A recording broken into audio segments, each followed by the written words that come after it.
So when I was in college, I was a part of a pretty tight-knit group of friends from my department, and over the years we have stayed in touch. There are 7 of us, 4 guys and 3 girls. One of the girls, let's call her Elaine, was my college roommate, and we were literally inseparable. She's been my best friend since our college days, and recently I attended her wedding, which is where everything went wrong. Out of this group, I've also been dating one of the guys for the past 8 years. Let's call him Nick. For context, it was Nick who was originally closer to these people, but after we started dating, I kind of became a part of the group as well, and along with me, so did Elaine. We started dating when we were in our 2nd year. I was 20 back then, and for the past 8 years, we have grown together. We've had a few rough patches, but we've always managed to make it through. And for the past year, I've been talking to him about getting married. But he's been telling me that he isn't ready yet. I find it really bizarre because both of us are pretty sorted on the work front, and we have even been living together for the past 4 years. So I really don't understand why it's such a big deal to get married. I value my professional life, but I also want to get married and start a family, and Nick and I have been bickering a lot over that in the past few months. He thinks that I'm rushing it, which doesn't even make sense because we've literally been together for 8 years, and he's also been claiming that I need to focus more on my work, which also doesn't make sense because I make more money than anyone else I know and have been running my dad's office supplies company for the past 2 years. Lots of women do extremely well career-wise while being married with kids, and I'm ready to do it. So I really didn't think that he had a point. And I knew that he was just refusing to get married because he didn't want to commit to me in spite of being with me for 8 years. And I was very upset about that. So we have been fighting about this quite frequently for the past few months, but even then, we haven't broken up, in spite of the problems we had been having in our relationship. And given his behavior, it didn't even occur to me that he might have been cheating on me, because he had been completely normal otherwise. Either he would apologize to me or I would, but at the end of the day, I thought that we would always find our way back to each other, but I don't think that's the case anymore. Because at Elaine's wedding, I realized that he had probably been cheating on me for God knows how long, and the cherry on top was that he had been cheating on me with my best friend and the bride herself. I found out about it just a couple of days ago when I saw them for myself, making out in the parking lot in my car, of all places they could have picked. But instead of just confronting them then and there, I decided to go the theatrical way and humiliated her publicly. So for context, Nick and I had driven to the hotel where Elaine was getting married the day before the wedding, and in the evening we were supposed to attend the rehearsal dinner. But I was really tired from the journey, and I also got really bad migraines sometimes, so I decided to skip it. Later in the evening, my migraines started to get worse, and since I had forgotten my meds while packing, I had to go out to buy some. That's how I ended up in the parking lot, because I didn't want to walk and saw them going at it. I think I was there for about 45 seconds, and as soon as I figured out what was going on in the car, I just turned around and started walking away because I had no idea what to do about what I had just seen. I don't think they have spotted me because they were too busy with each other and I got lucky. By then, the rehearsal dinner was already over, so I decided to go to one of my friends' rooms so I could at least talk to them about what I had just seen, hoping that maybe they would be able to comfort me and I would find the courage to confront Elaine and Nick when they finally came back. But instead, when I made my way to my friend's room, I heard a bunch of voices from the inside, and I realized that our group was sitting inside anyway. And coincidentally, they were already talking about Nick and Elaine. Not only were they talking about them, they were all actually laughing behind my back about how clueless I was about all of this. So they had known. They had known all along, and they had been covering up for the two of them. The only other girl in the group, my friend Kate, made some joke about how they were going to get caught one of these days because of all the sneaking around that they have been doing, even during the wedding prep. And apparently they had even hooked up when I had gone home early at the engagement party. All of them found this very fun to talk about, and I was horrified at how casually they were discussing everything as if my feelings did not matter to them at all. So I just walked away from the door, and luckily they hadn't even noticed me lurking either, probably because they had all had a little too much to drink. I think that day was pretty much the worst one of my life, but even then, after I went back to my room and cried for about 15 minutes, I decided not to let anything show because I had already started formulating my plan. And I knew that I was going to teach these people a lesson of a lifetime. So when Nick finally came back to the room, I pretended like everything was normal and we went to sleep without any discussion. The next day, the day of the wedding, I greeted everybody normally and everything was going fine until I decided to stand upright before the ceremony was supposed to start. And in front of all the guests, I said that I wanted to make a speech in my friend's honor. That's not how traditionally things are done, so obviously there were some strange looks. But I guess Elaine thought I was going to make some heartfelt speech about how I was going to miss her or whatever. So she allowed it. It was a pretty big mistake on her part, because then I went on to talk about whatever I had seen the previous evening, and also brought up what I had overheard our friends talking about in their room later about the events at the engagement party while they were chilling and talking behind my back. At least at that point, all of them had the good sense to look ashamed. But I don't care about them that much. I only cared about how Nick and Elaine were going to react to my speech. And of course, as soon as they realized what was going on, they tried to get me to stop. It was much easier for Nick since he was right beside me, and he started trying to get me to sit down and shut up, as if that was going to help the situation. And Elaine totally flipped out and just started accusing me of being jealous of her, telling me that I was trying to ruin her wedding on purpose because my boyfriend wouldn't propose to me, so I was trying to steal her thunder. But I guess she oversold that whole act and got a little too defensive, so her fiancé ended up actually believing me. And then he walked off from the stage. When she realized that she had been left at the altar, she started running after him, and the whole situation descended into pandemonium. But I couldn't care less about any of that. I just shook Nick off of me, made my way to the parking lot where I already packed my stuff and stashed my bags before the ceremony, and then I drove back home.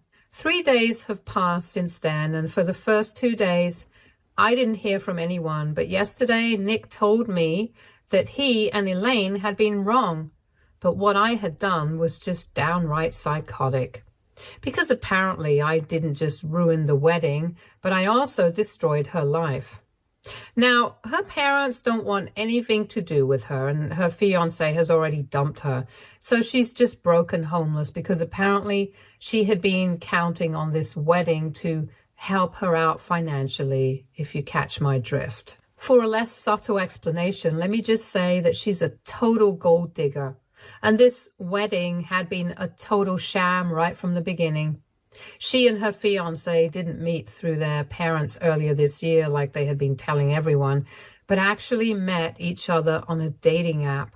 Her fiancé is 6 whole years older than her and had an ultimatum from his parents that he could either get married and settle down, or he could continue fooling around with a new woman every week, and that way he could count on getting himself disinherited by his parents and everything would go to his brother instead. So for that reason, he was willing to find somebody, but in reality, he had no interest in getting married, and so far, he had been looking for somebody who would be okay with the idea of an open marriage, but had been unlucky. That was until he met Elaine on the dating app, and she figured out a way that this could work for both of them. She wasn't too keen on the idea of getting married either, but she had been unemployed for about a year, and she had tried her hand at a bunch of stuff, but she just couldn't find anything to keep herself interested for more than 2 to 3 months. All she really wanted was to marry somebody rich and be done with it. And lucky for her, her fiancé's family was pretty rich. I guess you guys can understand where I'm going with this. After a couple of dates, they realized that this would be the best way to solve both of their problems. And for a while, everything was sorted. But then I made that speech exposing her at the wedding. And of course, since their parents had no idea about their personal arrangement, her fiancé had to leave. Because there was no way that his parents were going to approve of him marrying a woman like that, especially after her friend had humiliated the entire family in front of so many people. So even if their arrangement had been convenient, it wasn't going to work anymore, and they had to call the whole thing off. She had been staying with her fiancé for the past couple of months and hadn't been doing anything productive, since she had even quit the last sales job that she had, and now, after the whole fiasco wedding, even her parents won't take her back in. So she has nowhere to go, and it's not like it's going to be easy for her to find a job either, because she's not really qualified, and even if she does find something, it's probably going to be something very low paying. So now I'm being accused of ruining her life by being insensitive because Nick thinks I should have just confronted them in person instead of publicly humiliating the two of them and creating so much trouble for her. Even our friends don't want to speak to either of them anymore, and she's in big trouble right now. And for some reason, he expects me to feel bad about all this right now. Anyway, I don't really particularly feel bad for Elaine, and neither do I think that her life has been destroyed. All she has to do is just find a job and stick to it and do something for herself instead of relying on other people. I don't think it's a bad thing. If anything, I've probably done her a favor, but whatever. What I don't feel kind of iffy is about humiliating both families publicly, because I'm sure that the kind of speech that I made did not reflect too well on either of them. And I've met Elaine's parents, and they're really nice people. So that's the only part of whatever Nick told me that really stuck with me, and I feel kind of bad about that part. I feel like I could have just done away with the whole public humiliation thing and confronted them privately, broken up with Nick, and let all of this go in a healthy way. But now I've created all this drama, and I feel weird about it. So AITA for publicly humiliating my best friend and her family at her wedding because she and my boyfriend had been hooking up with each other? Edit. I truly have no idea how long this has been going on. The only information I have is whatever I overheard when I was lurking outside the room where my friends were talking about this whole thing. They were mostly just making jokes and saying stupid stuff about the situation. And the only thing of note that they said was that thing about the engagement party. I had left early because, again, I had a migraine, and it's not surprising. It usually does happen if I spend too long in a really loud environment. It's just a thing that I have, and I've seen a lot of doctors about it, and I'm on meds for it. But I do need a lot of rest, so I do have to go home early quite often. And since a lot of our friends are usually there, I've never thought that it would be fair to ask Nick to come back home with me, so he comes back later. Until recently, I never had a reason to be suspicious of how late he would come back home. But now I'm beginning to think that this whole thing had probably been going on for a long time, and I just had no idea. It's fine, though. It's over now, and they can keep hooking up to their heart's content. Although I don't think that Nick is the kind of guy that Elaine would genuinely want to spend the rest of her life with, because for starters, he's not even as rich as she wants her men to be. And if they end up together, he's definitely going to expect her to work because he's not fine with being the primary breadwinner, since that's a lot of pressure for him. His words, not mine. And I used to think that it was quite an admirable quality, but I don't think Elaine will feel the same way. And then I don't think Nick is going to be able to tolerate her because she's a much bigger drama queen than me. Anyway, that's their problem now. Update 1. Hi. It's been 2 days since I posted and I haven't replied to Nick's message about whatever happened with Elaine. I'm not sorry. I don't have to feel bad about anything because I was upset about something. I reacted in a harsh way and that's it. If that reflects badly on other people, that's hardly my problem. It must have hurt her parents, but honestly, I can't say that I'm too sorry about that because even though they were good people, Elaine was obviously not a good person and she totally deserved what I did. And I'm not in the mood to apologize to anyone, not even her parents. So I'm staying out of it for now. I did text Nick back though, but that was only to tell him that he needs to come by soon and collect all his things so he can get the heck out of here. Obviously, now that we are no longer together, I don't want him staying in my house anymore. And I really couldn't stand the sight of all his things just lying about, so I gathered all of it, packed it into some boxes, and I have kept it aside. So when he does come by, he can just grab those boxes and get out, and we don't end up wasting any time. He is the only person I haven't blocked yet because I need to know when he's going to come by. After that's done, I'm going to block him as well.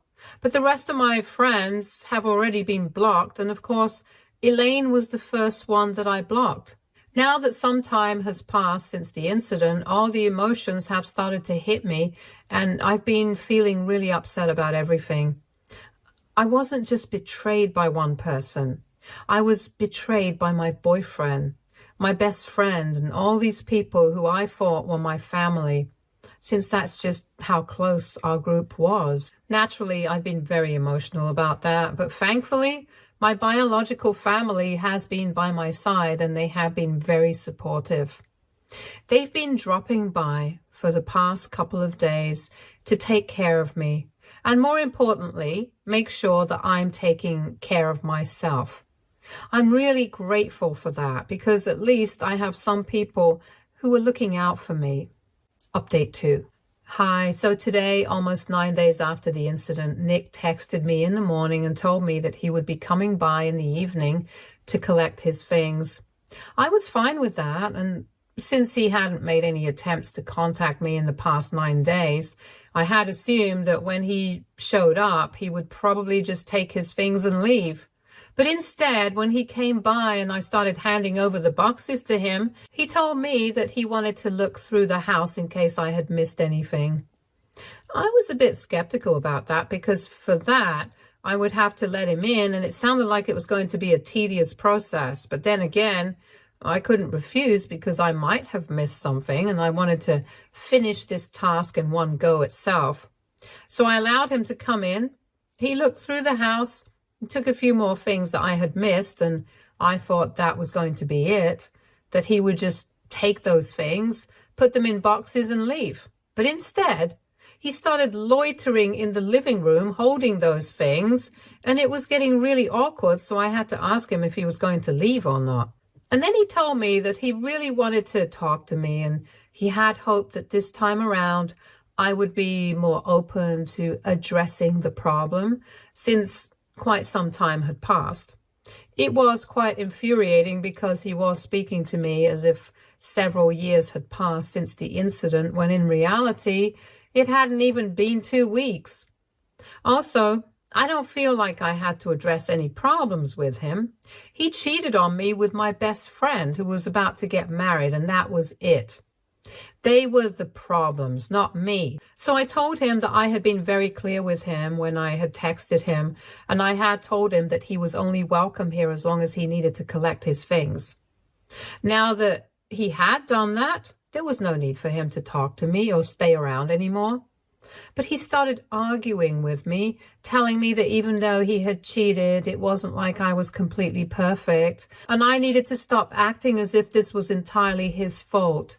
Until then, I had been curt with him, but I had still been trying to keep cool, even though I was getting more irritated with every passing second.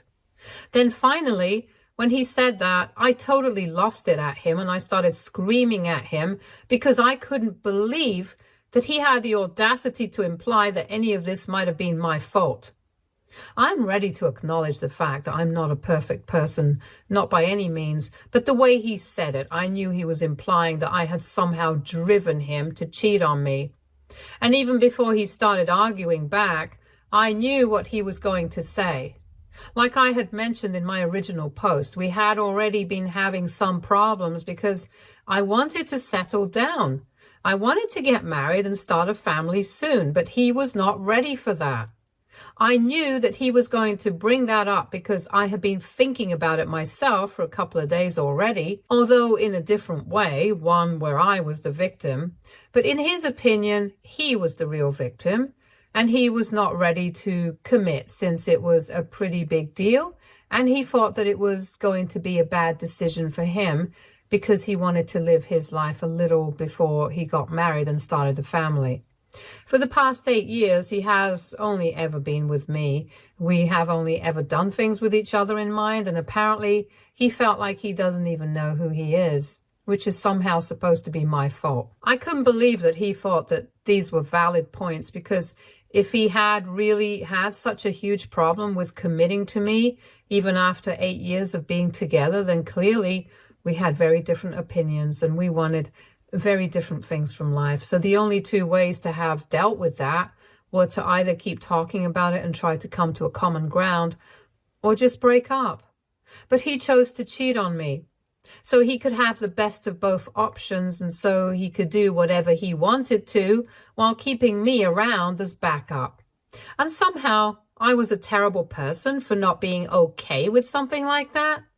The whole victim playing thing and pretending as if we were both equally at fault here made me so mad that I ended up screaming myself hoarse at him.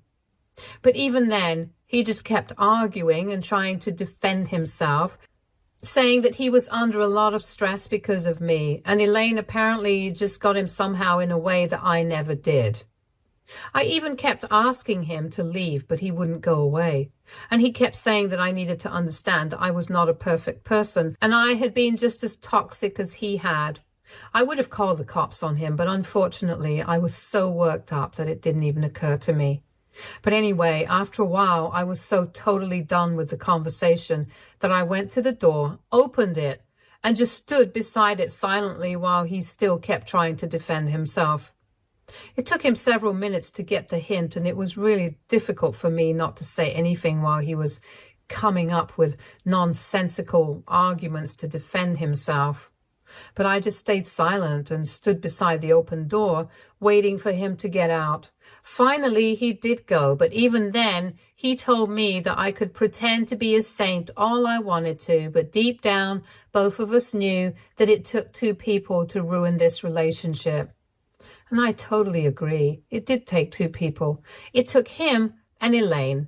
But I didn't say that. It would have just started up another whole thing, and I didn't have the time or energy for that.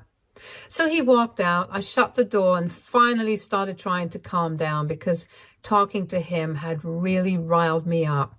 Even when we were together, he did have a lot of difficulty in admitting when he was wrong. But back then, I used to find it kind of endearing.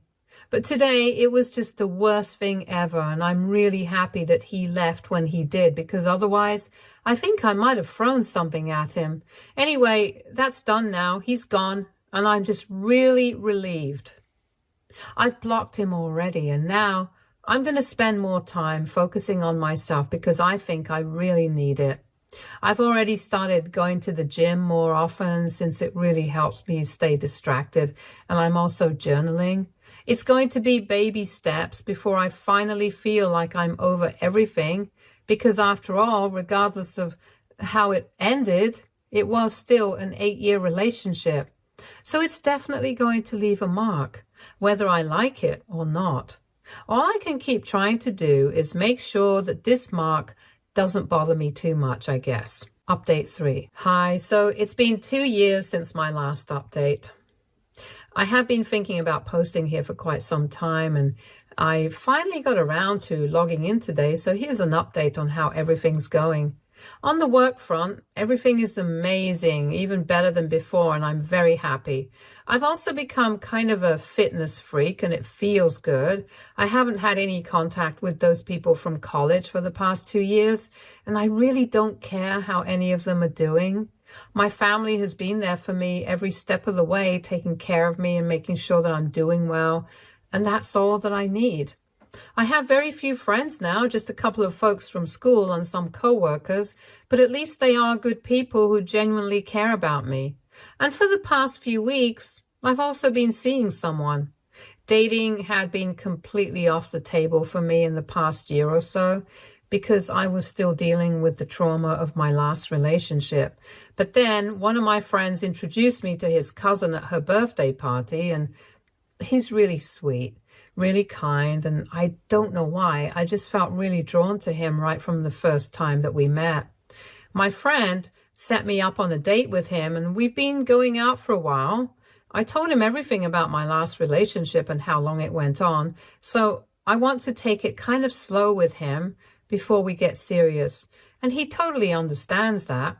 He respects me and my opinions, and he's so sweet that he's even told me that he's ready to wait because I seem like the perfect girl for him. We're also on the same page about marriage and kids. He wants that just as much as I do, and I think I finally found somebody who is right for me. At least I'm much happier than Nick and Elaine, who got married a couple of months after my last update, but they couldn't even make their marriage work for a year. They ended up getting divorced within a year, and I found out about it from one of my old acquaintances from college who's a bit of a gossip. I can't say that I feel bad for them at all, since that would be a total and blatant lie, but I do hope that this serves as a good lesson to them, and I don't end up screwing over other people in the future as they did to me. Although they are pretty horrible, so they might.